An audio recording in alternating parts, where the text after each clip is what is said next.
Hello guys, good morning. So thank you nga pala sa lahat ng mga bago nating followers at especially sa mga sumusubaybay sa ating mga videos. So anyway, syempre, tinesting lang muna natin dito yung gimbal natin, yung stabilizer na nabili sa Vinted. So regards nga pala sa ating cookman, si Kuya Kenneth from Santa Rosa, Laguna. So anyway, wala po kaming trabaho dyan. So nasa 2 days yung day off niya ako. Isang araw lang, kinabukasan may pasok kaya hihingi na lang ako ng ulam kay Kuya Kenneth. Bet pala yung lulutuin niya dyan, so hindi man kumpleto sa Ricardo's, pero at least meron tayong kalabasa, talong, okra, balaw kung tawagin sa Bicol. Siyempre, nilagyan niya din ng atay. Matagal-tagal nga din bago makatikim ulit ng mga siyempre kakaibang luto, lalo na kung iba't ibang gulay.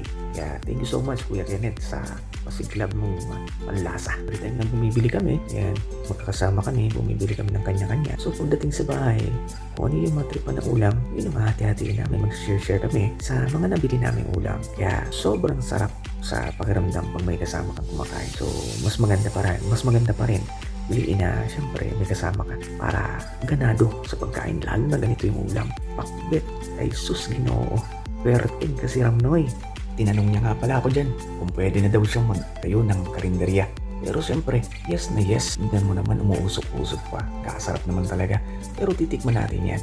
Ang sarap pa naman kumain pag bagong luto yung ulam. Siyempre, unang titikman natin dyan, kalabasa. Kalabasa ang gas o sobrang malambot. Pero nasa medium stage lang ang kalabasa. Kaya napakasarap. Hindi malambot, hindi rin matigas. Kaya solid, suwabe sa panlasa. Okay?